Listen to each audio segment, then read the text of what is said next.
always need coffee. I'm a 6-month-old. Supercharge. You want some, Lisa?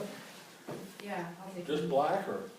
Well, if you have creamer, I'll take creamer. Well, we got this White And or- French French vanilla. vanilla. Yeah, I'll take that. We Darius? haven't coffee. Are you Darius? I'm Darius. Yes, Eileen Platt, yeah. I Got you. 10 years ago, I think. Sometimes put this in The first. sewer was in the works, I think. Yeah. It was a while ago, 98, 99 or something Yeah. like that. I love French vanilla. I do too. I like vanilla. Darius Ruen? Oh, Ruen-Yeager. You bet.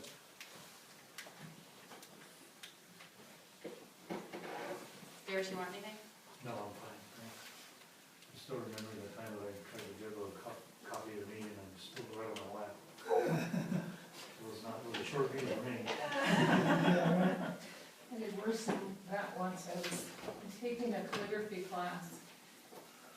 And we were in desks in a classroom and like knocked my ink all over the person in front of me. So I was still I was in California one time, a huge seminar, and they had these folding chairs, and I always like to sit in the front row, and I like to lean back, and this chair just collapsed. Oh, yeah, on And I fire. went down, and the guy, the instructor said, "Oh, you hurt?" I said, "I hadn't talked to my lawyer yet, I don't know." That's a good one. We ought to get going, we're gonna get behind. Yeah, Yeah. okay, we'll get started. We're short one council member, but he should be here shortly. All right, let's open East Hope City Council special meeting, Tuesday, January 21st. Agenda items, an interview with Lisa Ailport, Ruen-Yeager Associates for Planning and Zoning, Administrative position, for the request for qualifications. We have a package from them. I've known Lisa, I guess since I was a commissioner. Yep. I think you first went to work, Lisa worked for our planning and zoning department The county. in the county, left for greener pastures, I think more money, that's what that means.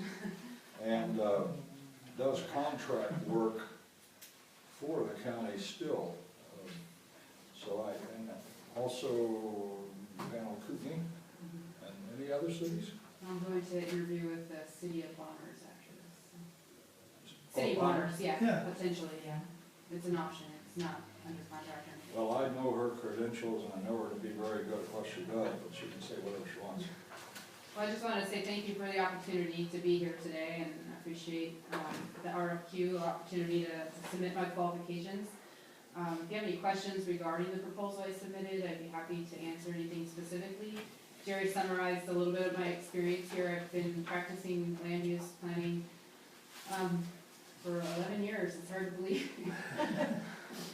7 years with Ruen-Yeager on February 7th, so, and 4 years with the county. When I left the county, it wasn't necessarily for greener pastures, it was for more opportunities.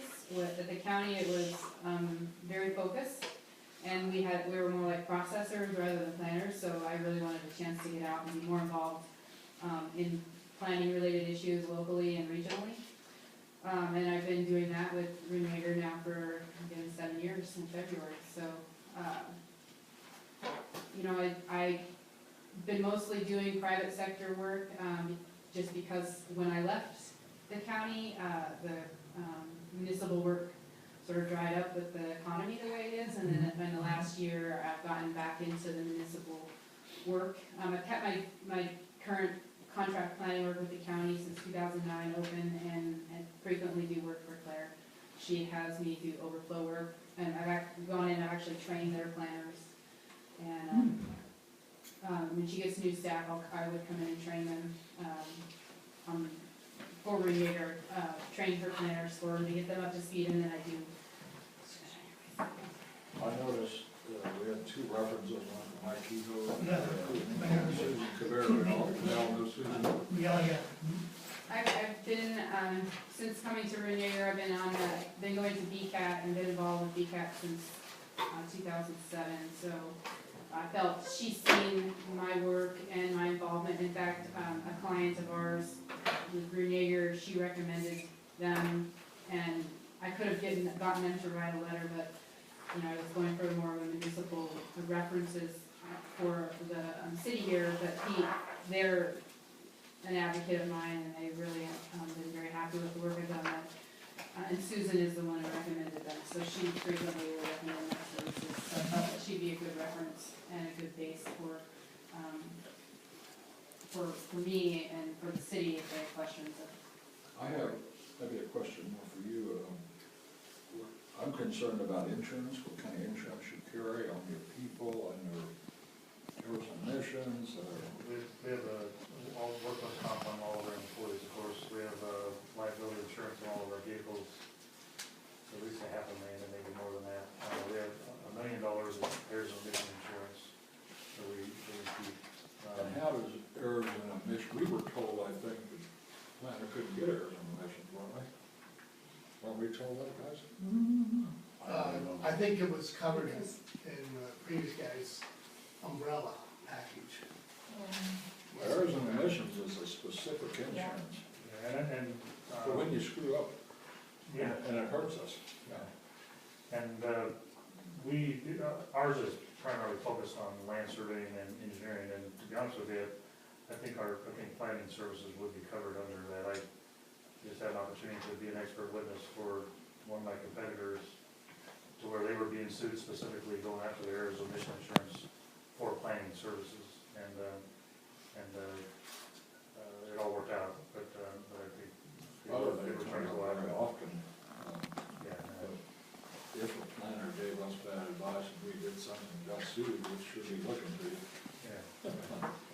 yeah, I don't expect that to happen, but yeah, we are. Oh, we don't. I think it would be more or less if I said something that wasn't true and somebody sued the city on something I said, That's what Yeah. I just said.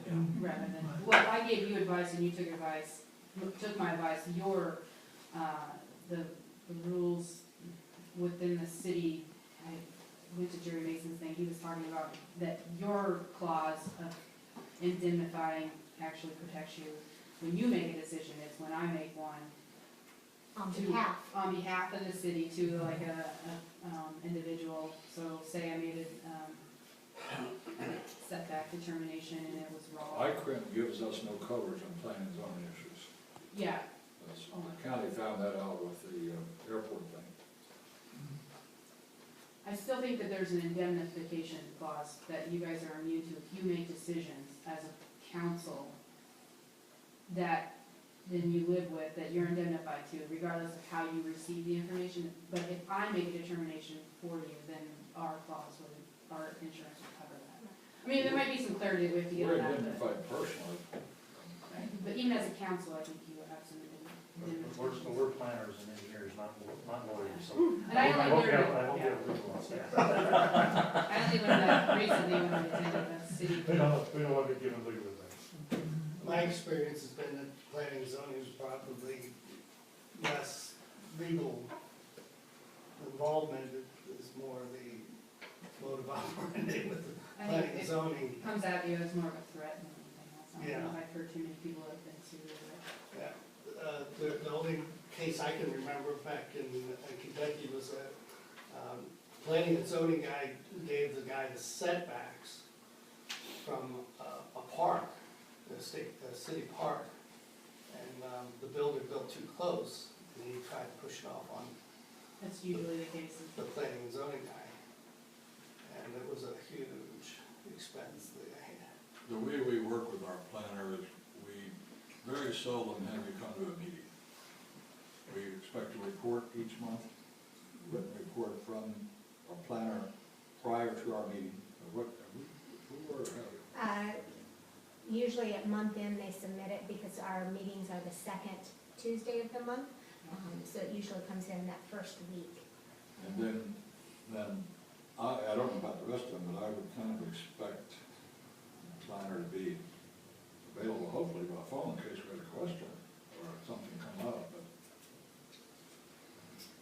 Yeah, and in my submittal, and I believe I put it in the fee structure, I don't know if you did on the copy. We can't talk fees. Yeah. Oh, well, I was gonna say, I put a draft memo in there of what that would look like. Yes. And it was actually it was a previous one that I submitted to Cooney so that the council could see what a memo from myself would be. Well, we expect possibly a lot more work at first from the planner, just getting caught up and knowing, seeing if we if we need to do something we haven't done, and things like that, so, once you know all of our laws and everything, and all of our resolutions. Well, we have some immediate need right, soon with the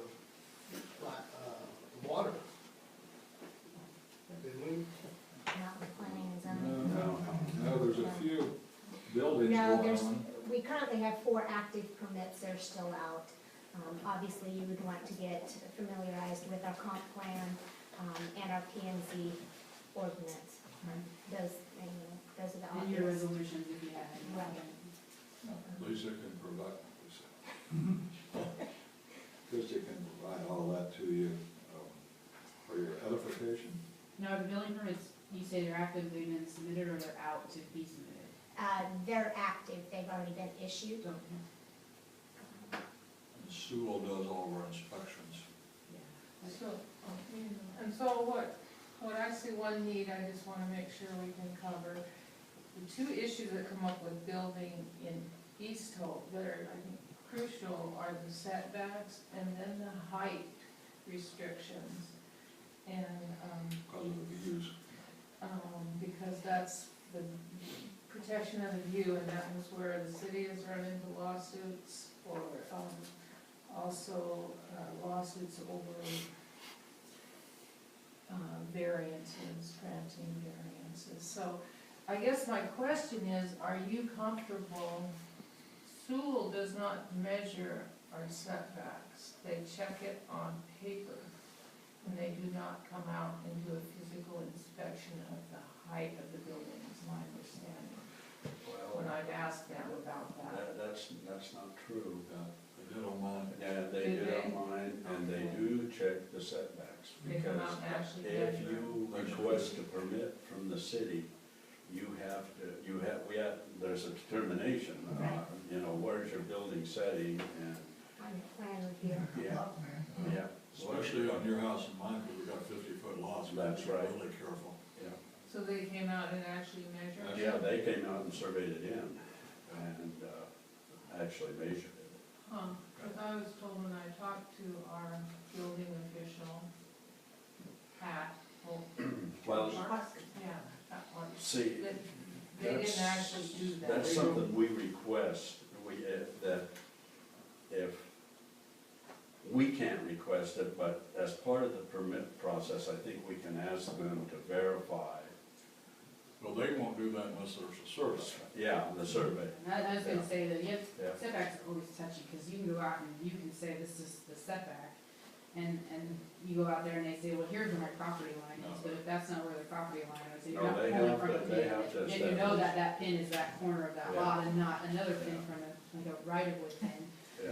You know, if it's a 200-foot wide lot, and we're in the middle, nobody worries. Yeah, and so then you get into a point of just basically reviewing it and basing it off of the information that they provide. And, it's as good as the information that they provide. But if you need help with it, I did that at the county. That is I- something you're yeah. comfortable with.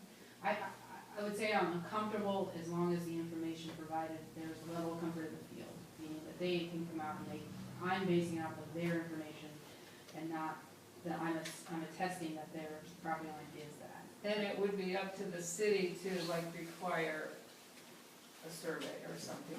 If it's unclear, then I think that there's some, We probably Some would modifications to our have to do requirements, that maybe. in Or maybe conjunction to with our issuing a permit.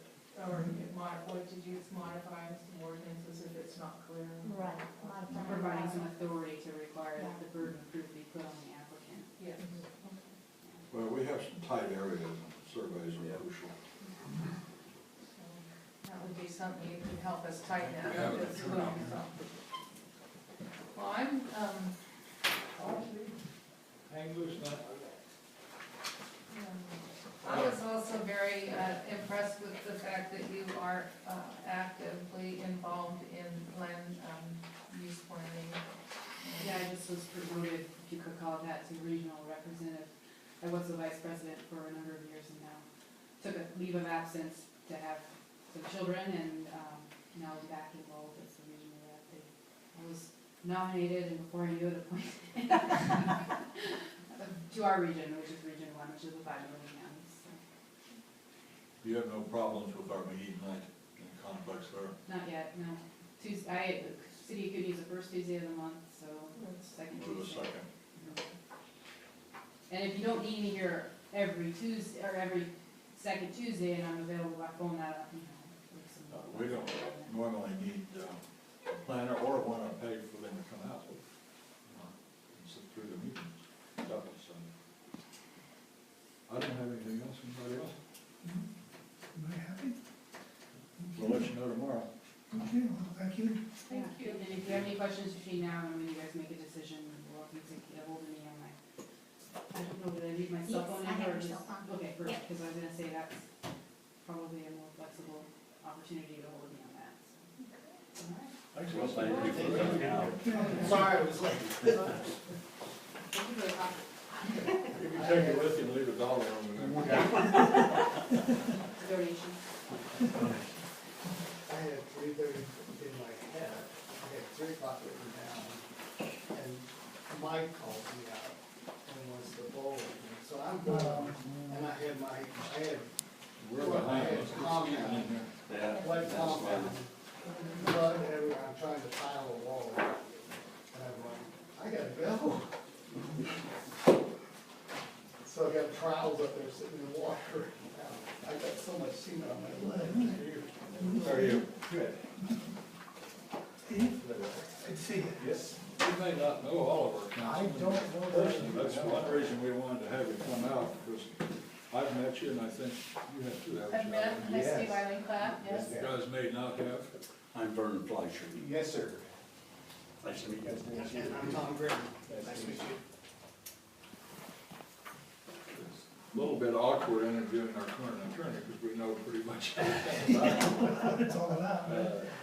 Interest of fairness, we've got to interview everybody, but All right, well, I that's- knew you hadn't met these two. Mm, I'd like to see faces, Yeah. red ties, We're both, white shirts. new to the council too, so. Yes. Okay. Well, we'll proceed with interview with Stephen Smith, so Smith Law, for the city attorney position, for the request for qualifications. Anybody got any questions? I see you did reference some other areas that you've provided counsel for. Are you currently doing any of these areas? Other communities, this sort of thing? I'm doing a lot of quasi-municipal entities, water and sewer districts, recreation districts, fire districts, and that sort of thing, but I've telescoped the city work just down at the city of East Hope. And you're currently doing Garfield, Kootenai, and North, the Narrows Fire District. Yes. Never heard of that one, that's way up the lake. isn't Yeah, it? that's up at Priest, right. Yes, I would like to ask you about how you see the role of a municipal attorney. What is the role? I think that the best characterization of that role would be that of advisor to the mayor and council. And I think a lot of what a city attorney can do is to be a sounding board and also to provide some preventative legal advice. We operate a lot like doctors in the sense that it's a whole lot easier to take care of the problem before it erupts than after. So as much as possible, I like to try to advise clients to keep themselves out of problems, but if they are headed into some sort of a problem that is unavoidable for some reason, then I like to just advise of the risks, the alternatives, the benefits and detriments of different courses of action. And I firmly believe that it's up to the mayor and council to make the final decision on what is done, and certainly on board with whatever the city decides to do, but I will certainly give my advice to try to keep us on a safe course and an inexpensive course whenever I can. First thing I learned when I became commissioner in the Iowa Association of Counties was that if your lawyer says it's okay, because they'll defend you. And if they say it's not, you better watch it. And not go against them, because you're kind of hanging out then. We've had a lot of legal, as you well know. We can tell from your bills. There's been a lot of work recently. A lot of it was brought on because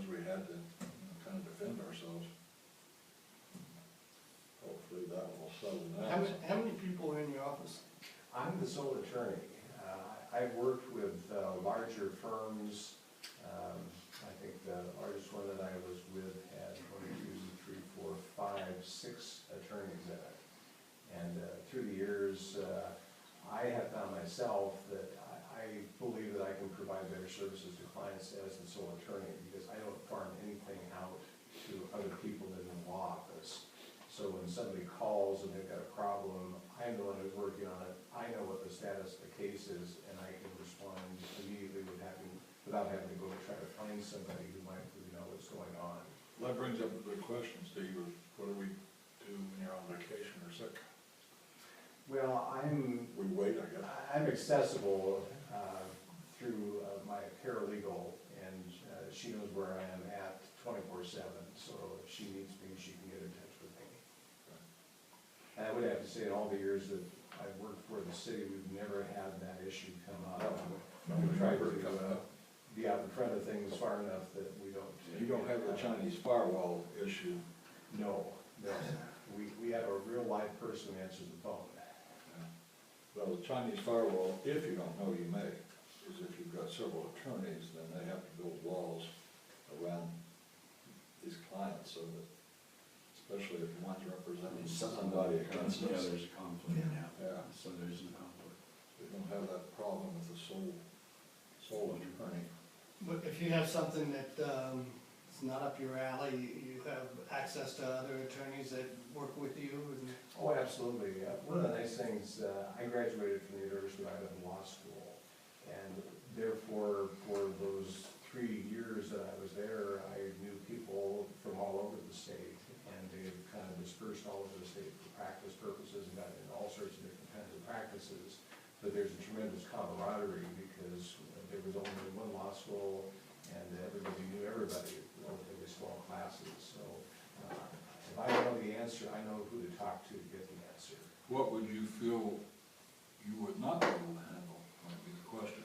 Well, one thing that definitely is a specialty is the bonding end of things. Typically, that comes as a package anyway. You're going to need an engineer, a bonding attorney, and all that sort of thing. So that definitely would be something that I would not want to handle. But it typically is not a problem. In fact, typically the bond attorney wants to work with the city attorney to let the city attorney. We're gonna be in that situation too, with Okay. water bond. Right, and typically it's a good collaborative effort because the city attorney can do a lot of the nuts and bolts things and let bond counsel focus just on the things that are specific to bond counsel work. Who do you know in Bonner County that does bond counsel work? Nobody.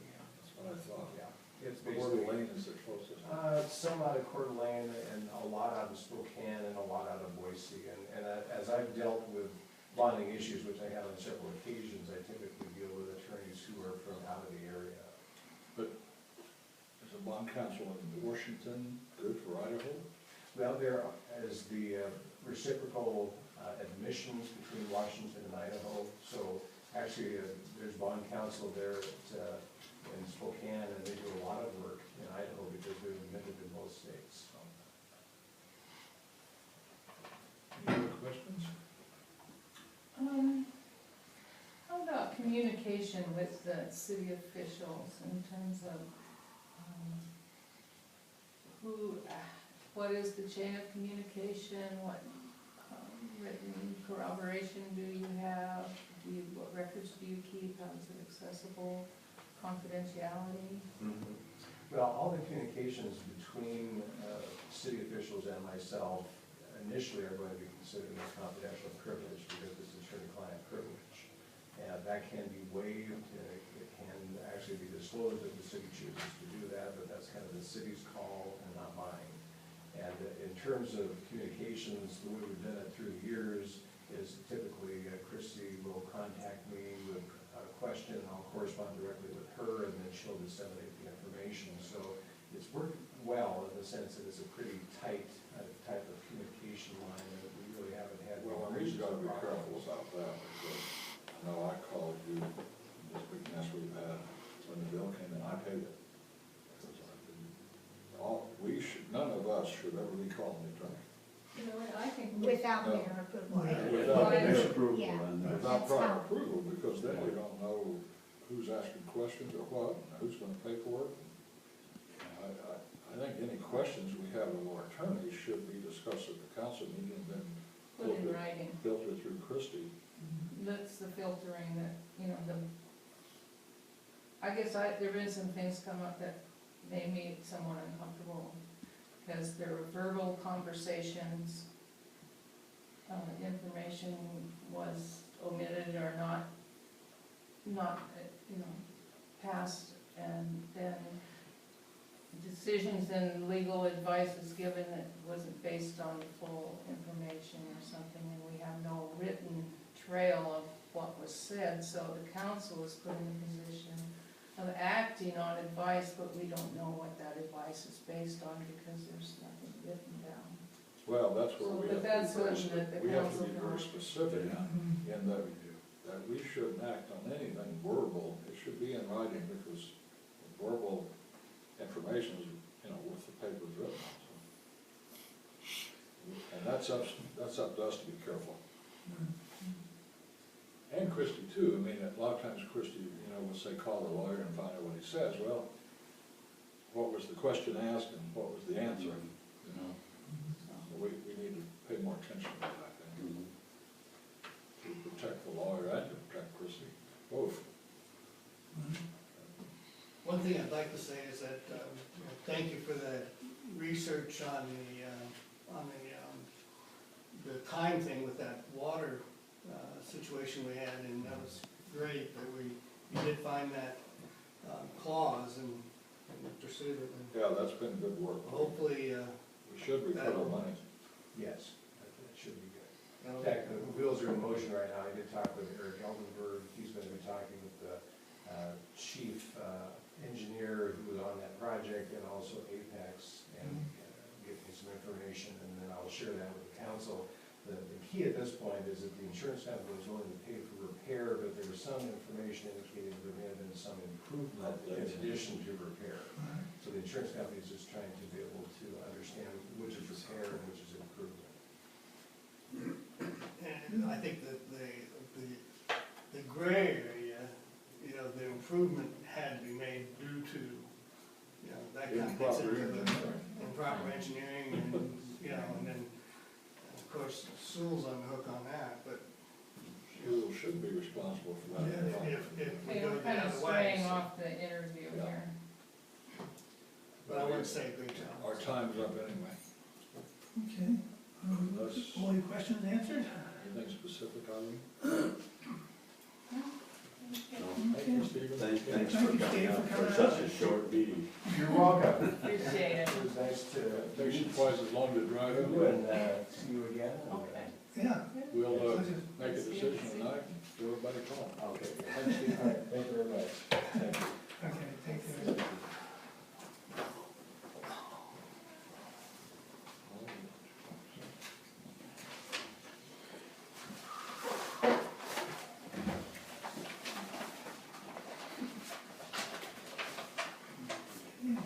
Hi. Hi there. How we doing? Hi.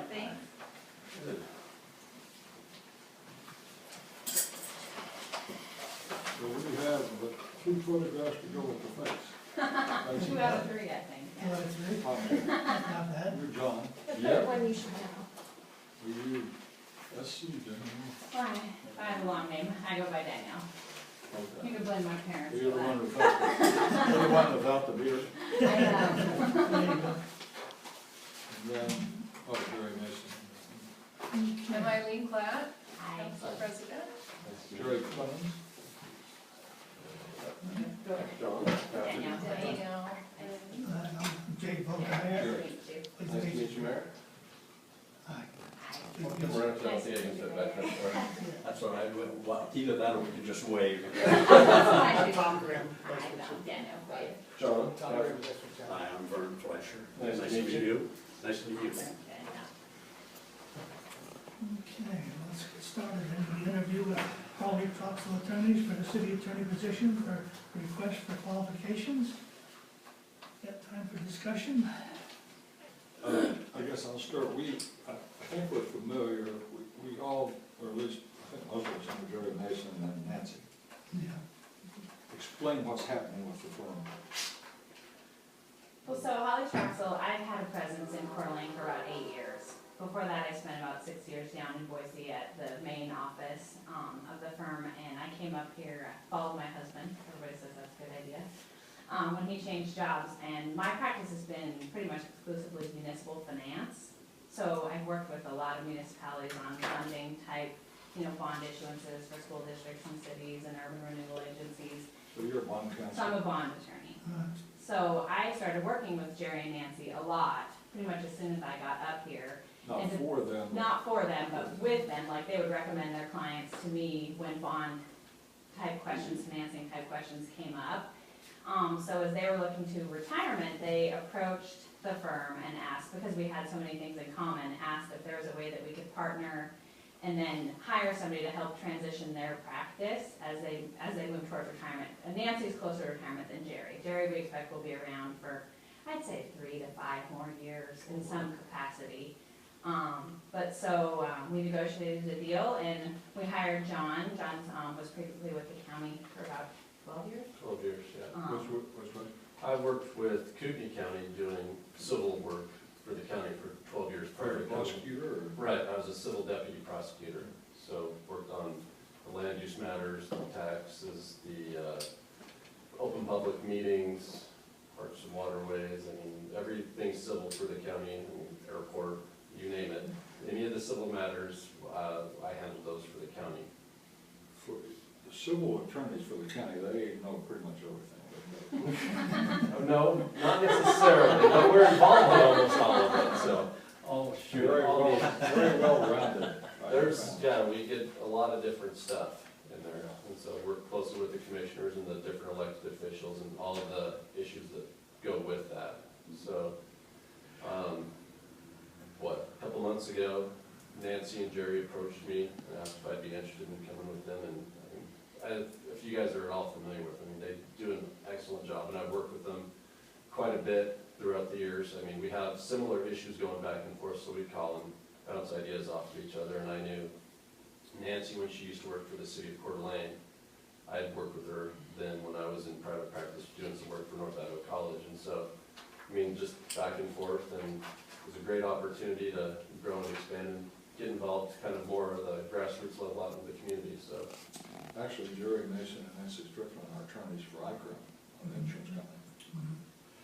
There's a background there that's unbelievable. You folks, what's your plan sort of with working with communities such as ours? I see you have you two and another name on here. Are you kind of going to work as, how do you see that? One taking the lead, and or are you working as committee, or? Who would be our go-to person? Yeah, I'd be your go-to person, and I don't know if we made it clear in there, but cities in the neighborhood, so to speak, that we're working with, we were up here, last Tuesday, I think, because we were over in Clark Fork, meeting with them, who we represent, as well as the city of Kootenai. We were up here the week before talking with them, so we've got the neighbors on both sides of you, so we're kind of have a feel for the neighborhood, so to speak, because as anybody from around the state knows, every place has its own uniqueness, and so in addition to knowing the law, there's also how certain things play in certain areas, and what we do isn't just give you legal advice, it's also help counsel you and help you make good decisions within the bounds of the law, but the decision making is up to you guys. It's our job to help you implement those decisions and follow the law in the process. Did you ever remember John Top, the civil counsel? I do, yeah. He's a good friend of mine, but he said, you guys can, when I was commissioner, he said, you guys can do whatever you want as long as the Supreme Court of Idaho says you can't. Yeah, it's about the size of it. He was ready to take anybody to the Supreme Court too. I loved him. Yeah, I worked with John over the years too. So you traveled up here from Coeur d'Alene? Yeah, we drove up this afternoon. We generally speaking don't want to pay our attorneys to come here to meetings. Generally speaking, you would get any questions from Christie or the mayor after we have discussed it, and then the answer would come back and be disseminated. And maybe occasions we want you at the meeting. Typically, most of the time, the questions are transpired through email or phone, but particularly through email. Sure, that seems to be the practice of most of the smaller cities. They don't attend the meetings unless there's a public hearing or a contentious issue that you think it might be beneficial to have somebody physically present for it. Otherwise, just correspond with us. Our meetings are the second Tuesday of every month, unless it's a special meeting. And we occasion, we'll call you on your cell phone during our meeting, if something comes up. Well, and a lot of times, it looks like what we're doing is when you propose your agenda before you've posted it, they'll email it down, we'll take a look at it, and make sure it's on the up and up as far as compliance. Plus, we'll have kind of a history of this issue that's on there, and we may offer some advice on that prior to the posting of the agenda. And then after your meetings, we usually review your minutes. That's Make sure they comport with your agenda. No, we've never had that We've never done that, experience but in the we past. should. And it's because it does a number of things. For one, it keeps you compliant with open public meetings law. But in addition to that, you can look and see what was posted, what your agenda was, and what you actually discussed, and we can catch, you discussed something that wasn't posted, so you may have a violation. Here's what we need to do going forward to be aware of those types of things. So, and obviously, once the horse is out of the barn, there's not much we can do about it, but we can learn from it and not repeat the We same learned how mistake. to correct a violation, because we got caught on that. You can go ratify after the fact, But you have to do a mea culpa, and then you have to redo it. right, because it's void. Now, a lot of that stuff, is that done at your rate or fairly, or is there a different rate when you're just reading over minutes? We can't discuss.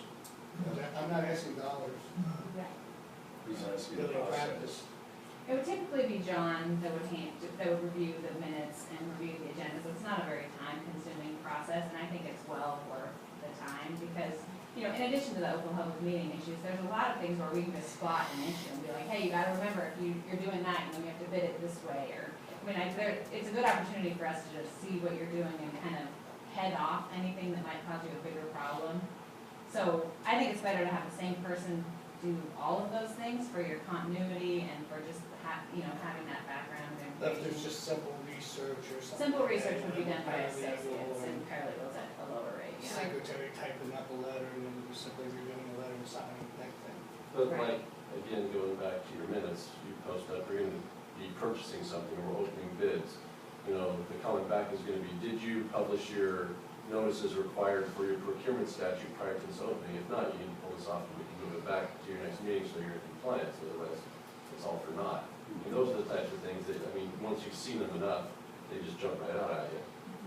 And We need to set up a system too, because they can't get the minutes the day we're gonna have the meeting, because we wouldn't have a chance to correct anything. That's why we go out and you send us the first draft of the minutes.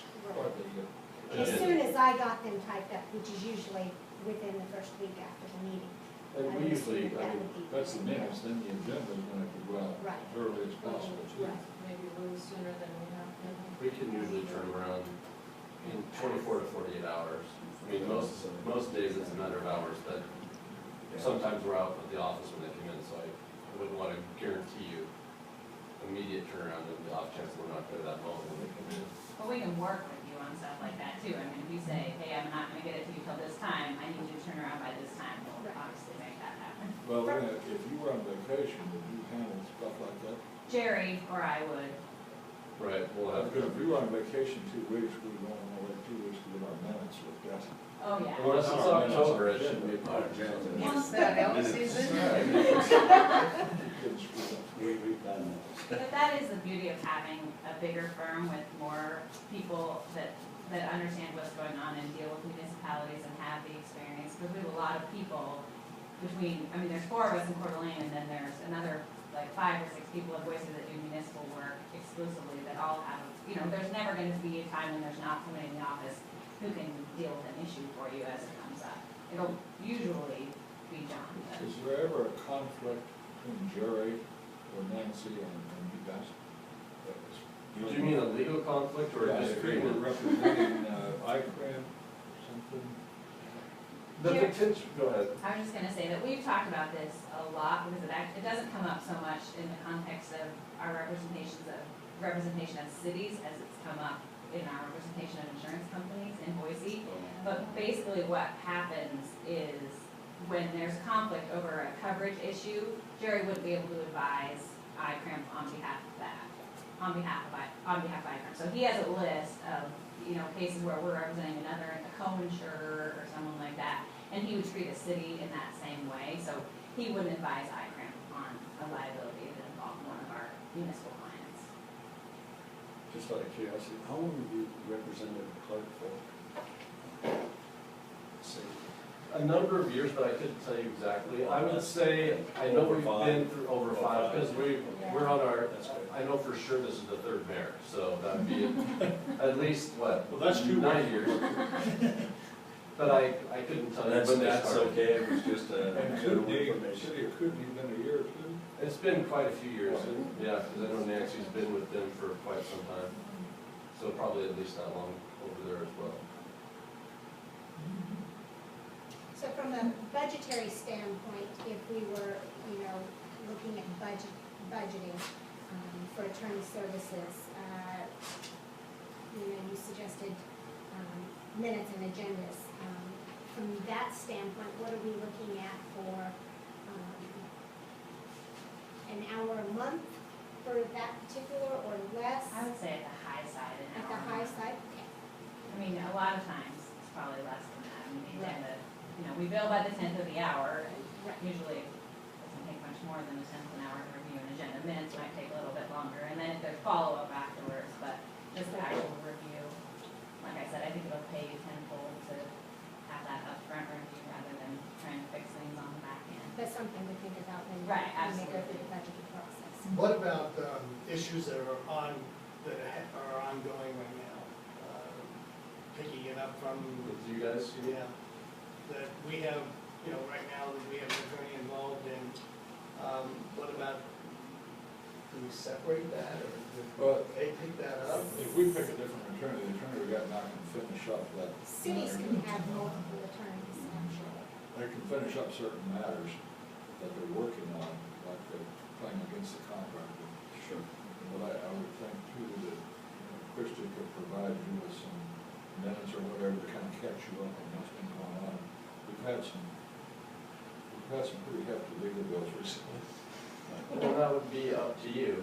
Well, I think you stated it properly. You can have more than one. If you want to, if you have a matter, you have an attorney who's up to speed, you want to continue with them, you're free to do that. If you want to bring us on board, we can substitute in and we can pick up right wherever that attorney leaves off. It's up to you how you want to go forward with it, but either way is totally acceptable. Could be a learning curve. Well, we have one big issue that we're going to need legal advice on real quick. Got the water. Well, no, not just that. That's another one. About that election and that. Yeah, well, that's another. Yeah, what?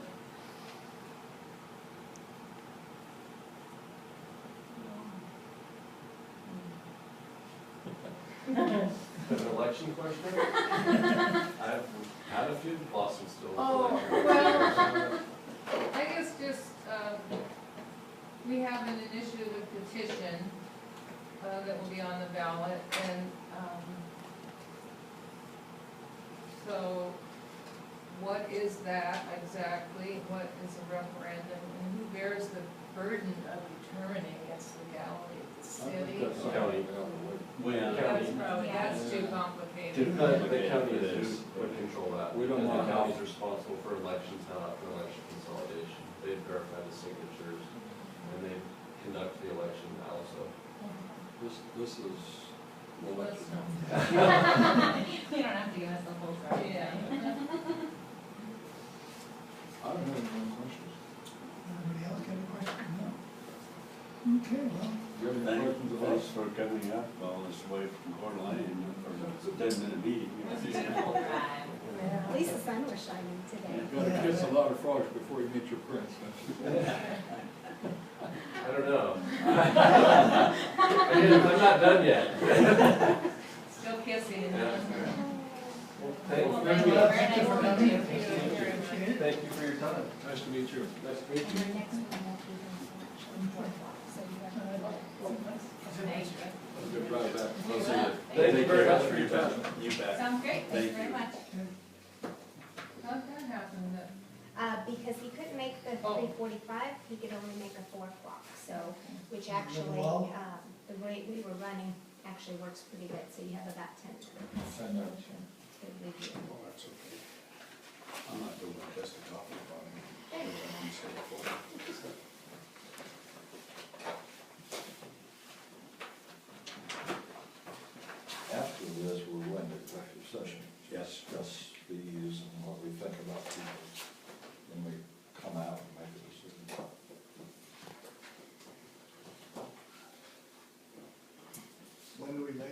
asleep. Yeah, you look tired, Tom. What's up? I was putting rock on a wall, and I mixed up too much mud, and then, you know, don't wanna waste the mud. Oh, the imitation rock? Uh, I did a whole wall one time, that's kind of funny. I I've was, got to So put how- it around the edges.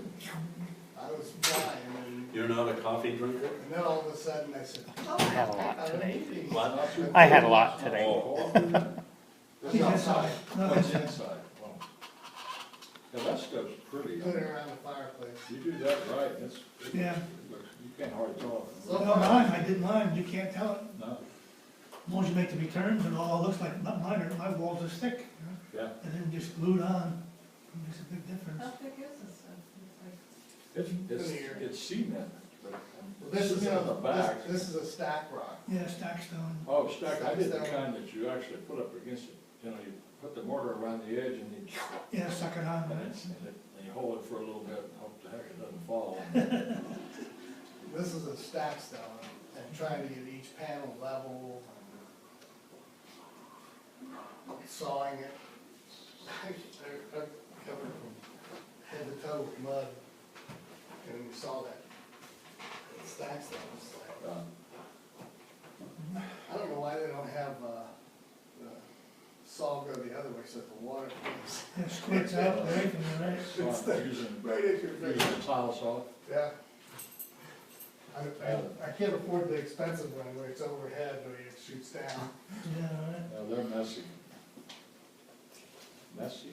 Yeah, you don't want to do those indoors, you're splashing water all over the floor and all over everything. Back here.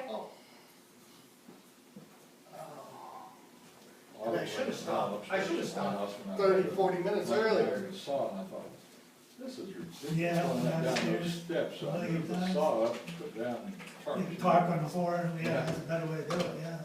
Oh, man, I was running myself around. The otherwise you run down, and say, oh, I need another eighth of an inch I know. off, you get back down again. Oh, the last one I'm doing, I run outside to Yeah. because I got the saw outside by the garage and, Yeah. oh, no. You get down on your knees, no, oh, Not no. quite. Oh, My, fine. my knee is We killing. quit doing that, didn't To be sure to learn the hard way, but, we? Paying for it. yeah, all right. Yeah, that's for certain. Really paying for it. I had a job at Procter & Gamble, I was 18, in a warehouse. Big cases of Tide would come down 70 pounds apiece. Yeah, We had to lift those off the conveyor belt and make a pattern for a tramp truck, yeah, and they came this far apart. If you had a cold, you had to let it run, you couldn't blow your nose. You wow, had time. that close, yeah, Oh, man, it was That's a hard. heck of a workout. yeah. Oh, your arms would swell. Oh, I guess so, yeah, it's heavy, yeah. We used to have, my dad, my great grandfather, my grandfather bought an old house, an old shanty house, and we decided to make a cement shed. So they took out it was crawl space, they sawed out the floor, so all that's left is the walls and the roof. And, we put stone down on the floor, or sand down on the floor. And so we would order in truckloads of cement, 94-pound sacks of cement. Mix up by hand. And, no, it came hot. We were selling it. We were building supply.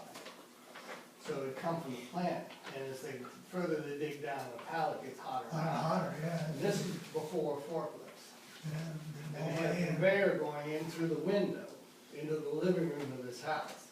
And as fast as the guys would lift it up and set it on the conveyor, they were coming down that conveyor. So you caught it at the end and you stacked them. And what was really funny is you built the stair step because they had wanted to go all the way to the ceiling. And the ceiling, well, you know, would take about 10 feet. So the last one, you had to take it, you had to swing it up in one fell swoop and up onto the stack. Didn't wear it. The first guy to break a bag had to buy the moon pies and the RC. What else besides? Been a long time since I've heard This is that. Kentucky. That was the South. And I'll tell you what, you grab that bag, and when that bag burst, if you got one, it split like an egg. And Oh, that yeah. cement came straight down, it was hot, and you were sweating. Just stick all over you. And you came out, you looked like a statue. You wanted to go to the store because then you got to good for water in the place and get cleaned up. But you had to buy the moon pies and the RC. Well, that work is too much for humans. No, no. Yeah, that's for Well, you sure. know, the thing is, we survived. Mhm. We did. Not very well. Now, look at me. Did we? Kids nowadays, they would, you know, you tell them to go out and stack cement, Oh. 100-pound bags, They couldn't even lift on them, most of them today. they go, huh? We used to call it climbing the railroad cars, boxcars, and they'd come from the mill, and the wood would be stacked all the way to the ceiling. So you I had got the first one You had to out. get the first 2 or 3 out, so that you got a layer that high in there, and then you get up on your stomach and you slide the other boards out for the guys in the ground. And in middle of August, that metal got hot. I worked out in the railroad tracks when I was 17, Union Pacific out in Kansas, digging in between the On ties? ties. Yeah. Picks. Yeah. Oh, yeah, level the ties. Oh, man. Yeah, that's a lot of shoulder and arm work, that's for sure, but that kind of stuff. We had these Indians would hammer the spikes in. Yeah, yeah. They had 2 of the biggest Indians I ever saw, and they would work across from each other. Boom, boom, and it was in. Yeah, Boom, 2 boom, shots. and they just keep walking sideways. Boom, boom, boom, boom, boom, boom. Then they go lay down for a while. Everybody catch up with them. Yeah, yeah, those And the spikes chief, are they had huge. to pay they had to pay the chief to tell them what to do. They wouldn't work unless the chief was there. Oh, yeah? Oh, my God. Mhm. Mhm. So this is, Berg and McLaughlin. Yes, Well, it's Steve Snedden, yeah. actually. He's an attorney with them. I sort of know him.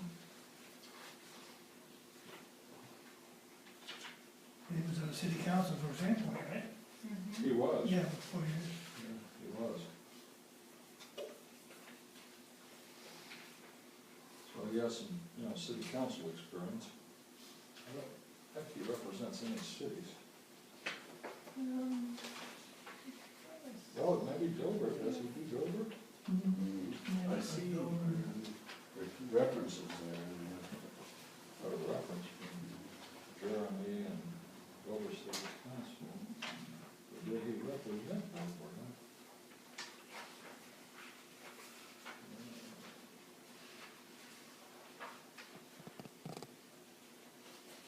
He didn't say something, right? But we can ask the question.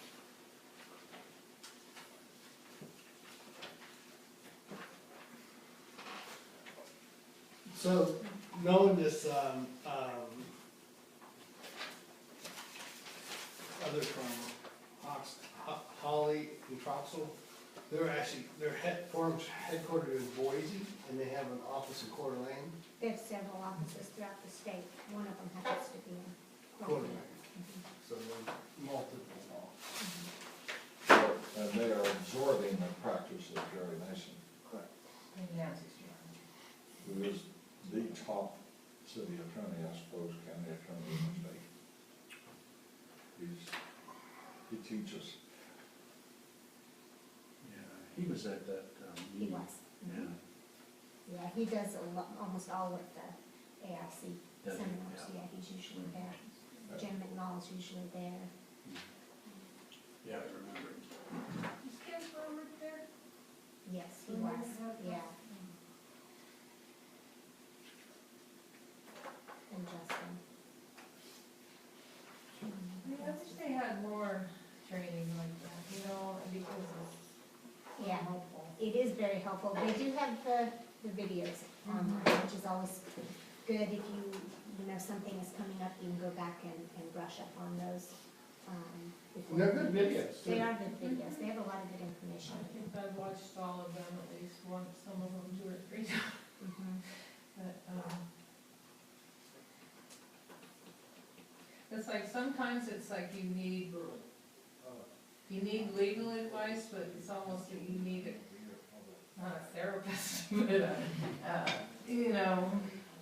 an advisor, not so much. You need to know what the law says, but then, it's like, How to interpret that law. and how to proceed and what, how to That's what I was work gonna with, say. yeah. Procedure, yeah. and, That's always a big question. with a diploma, I don't Why do we know. go about doing this, yeah? This is such a different arena for me. If I don't like something, it's not working for me, I rip it in half and start over. So this is really, it's good. I used to, in my business, used to always practice common sense law and common sense engineering.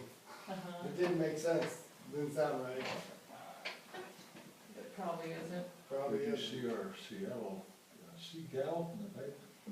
Seagal? Yeah. Cheerleader from Seattle. Yeah. She's, the daughter of Jeff Roxon. Like I said, it's got rocks I high. knew her when she Yeah. was a little bitty. Yeah. Yeah, I love those Seagulls. They're gonna have a tough time against Denver, let me tell you. That's, Be an interesting game. They I say would- it's I supposed to wouldn't be bet on it. as equally matched a As it can game get, right? as it can get. Pretty much. Yeah, they're saying you it's got gonna Manning, be I a don't point. think the Seattle quarterback can hold a candle, man. But He's Seattle having an excellent year, I'll Yes. tell you, he really is. Seattle defense is good. They won the game, I mean, that's, wasn't the offense that won it. Little known fact, he was, this The other last thing year, is that he was drafted by the Texas Rangers, just in case he wanted to get out of football. Who's that? Russell Wilson. Russell. He was drafted by the Texas Rangers. Quarterback for Seattle. What are they, baseball? Baseball.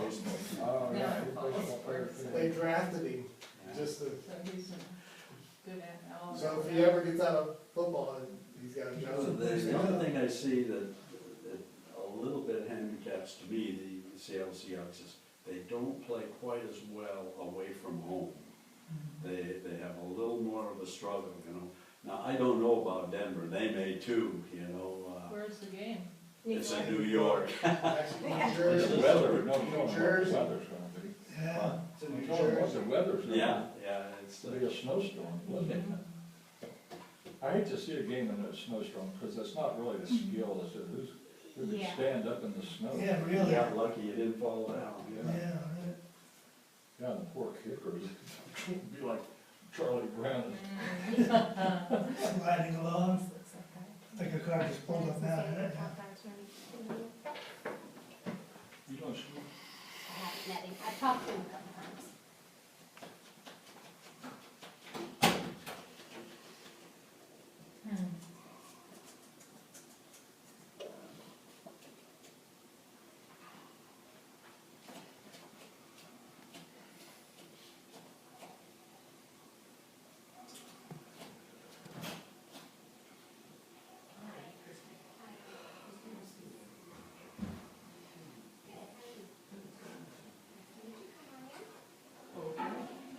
The girls are downtown shopping, Yeah, I guess. so I wonder what that's gonna cost us. Downtown Sandpoint? Aye. Good, thank you. Oh, my God. I think that. I'm Steven Snedden. hi Steve, Hi Jerry, how are you doing? I'm okay. Good to see you. I'm Tom Grimm. Hi Tom. I'm Vernon Fleischer. It's good to meet you. He's our mayor. Jake North. Mayor. It's good to meet you. Tom, good to see you. Okay, let's proceed, I guess. Interview with Stephen Snedden, Berg, McLaughlin, for the city attorney position, per the request of qualifications. I think that's Snedden. Snedden, Yeah, Snedden. okay. I know Steve, well, from several places, I suppose, been around. One thing we're concerned about, finding people that know city. You don't represent any cities now, is that true? I do. I represent the city of Dover. Oh, you represent Dover, okay, I saw a reference. Yeah. And I wasn't sure you represented Dover. Okay. And then Paul Nowosky, I know him very well. Do you represent the urban renewal out there? I was hired away from the urban renewal district by the city of Dover. So I represented the urban renewal district out there for about 4 to 5 years. It's, And then 4 years on the city council. 4 years on the Sandpoint City Council. Yes, I sat where you sit right now for Francis Ogilvy said the other day that if they want him back in the city council, he'd just shoot himself. He wouldn't do it. Who said that? Francis Ogilvy. Bill. Marcia's husband, he was on the city council for He was. two terms, I think. It's kind of a thankless job. How do you think that has informed your philosophy as a municipal attorney? A lot. I realize what I like and what I don't like out of a city attorney when I was sitting in your seat. So I realized one of the things I really like is I like when city attorneys inform you of your options and give you the risk with each option and then leave it to you to make the decision. I also found that I really appreciate it when a city attorney doesn't give his opinion on non-legal things. I leave the decisions to you unless it's legal, and then I'll weigh in.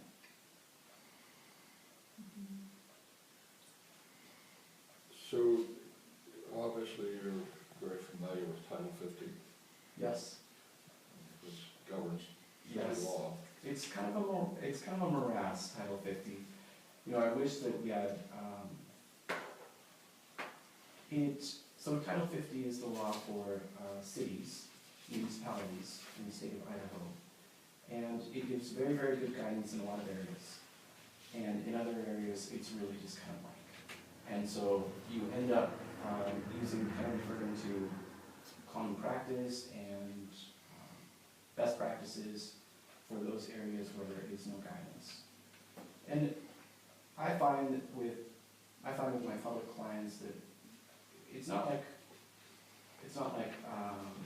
the problems that you are typically enduring, other cities have struggled with them as well.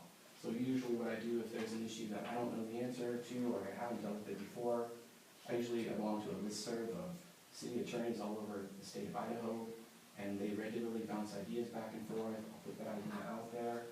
I'll call other city attorneys that I know, say, what do you recommend for this option, and see how they respond. I do that all the time as assessor. Yeah, it's a great resource, isn't it? It's free. Yeah.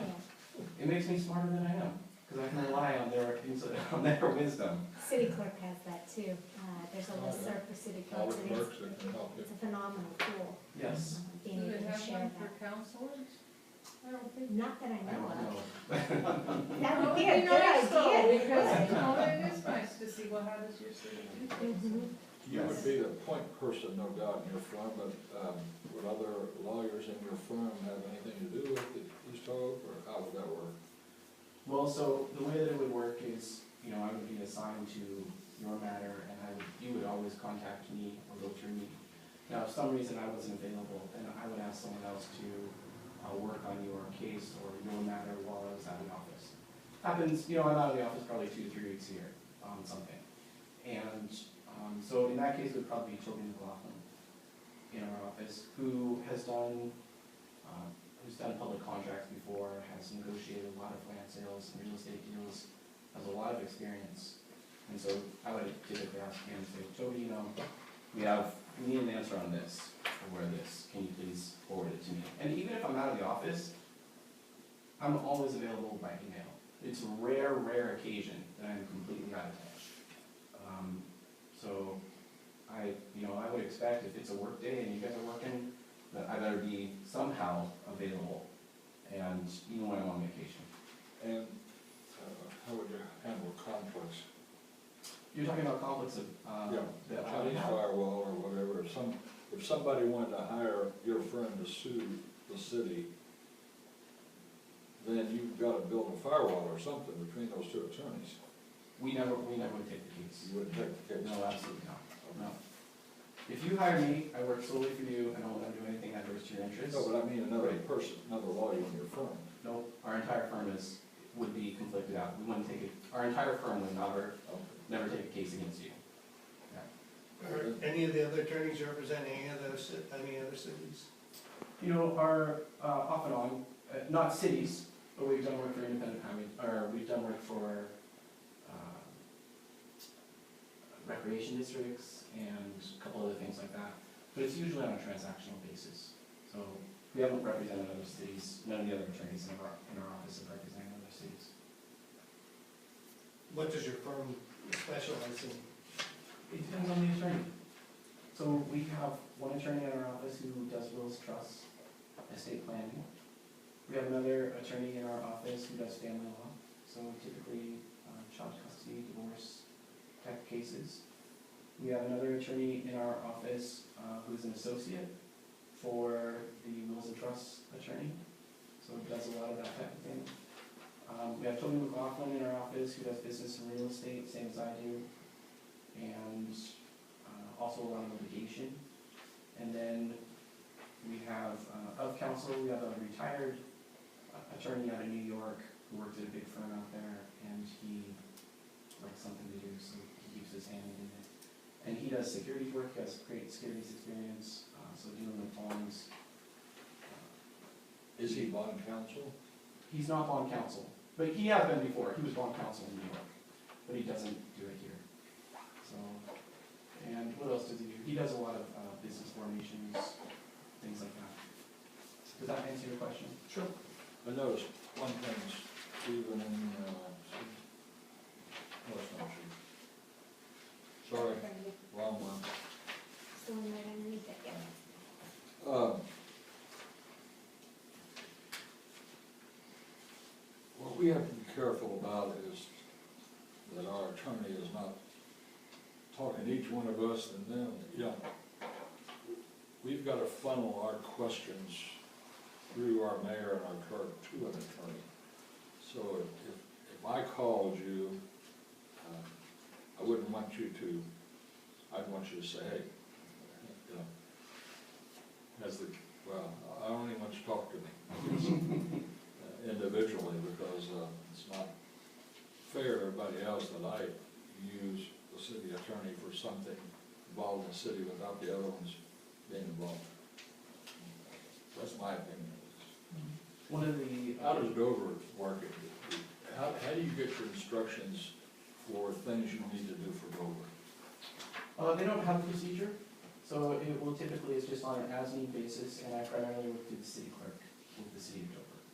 So she will usually relay something from the council or from the mayor to me, I'll relay it back to her, and we do it that way.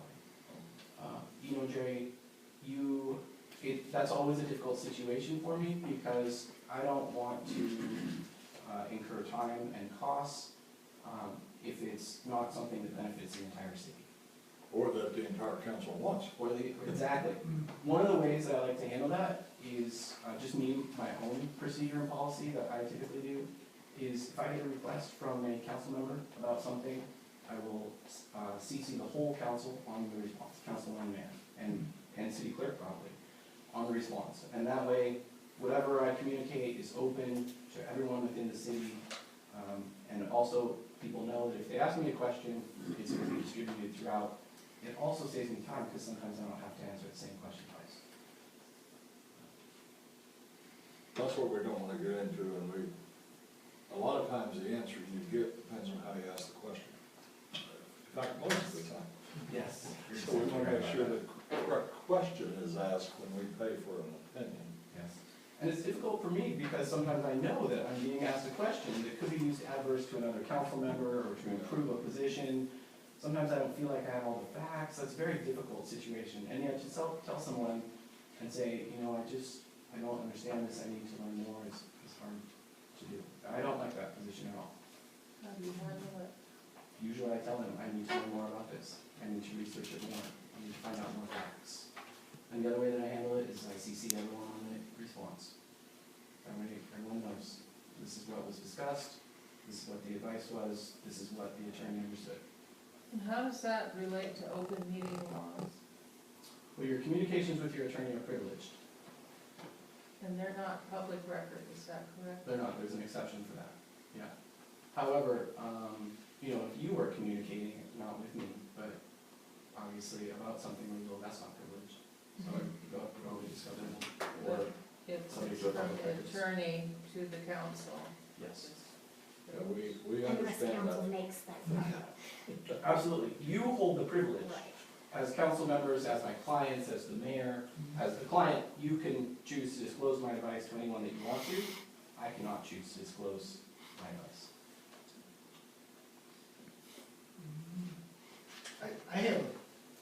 question along that line, and I've had this situation happen, is if we had an open meeting and we said, upon attorney's advice, we did this, then does your advice become public?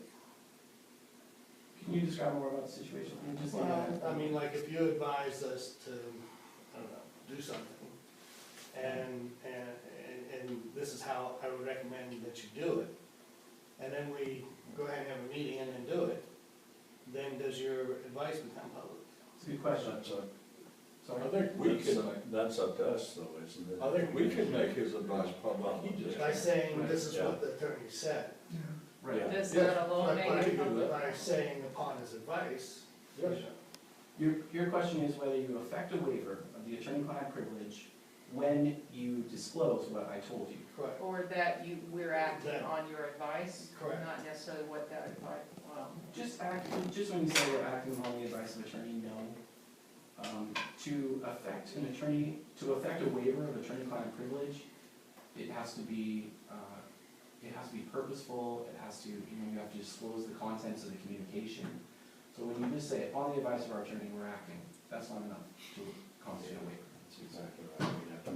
We'd have to make the information you gave us public. Yes. Which we can do. Yes. We have the right to do that. Yep, and you have the right to do that. When you do that, it's a waiver for usually, Idaho law is a little tricky in this area, but it's probably a waiver for all of our communications on that subject. So you have to do it kind of carefully. Yes. Business law is a little different, because once it's become tainted, it's fair game. Right. Well, there was a case in Bonner County where somebody challenged emails between a commissioner and their attorney, and that was judged to be confidential. Yes. That went to court. Yes. I don't have any more questions.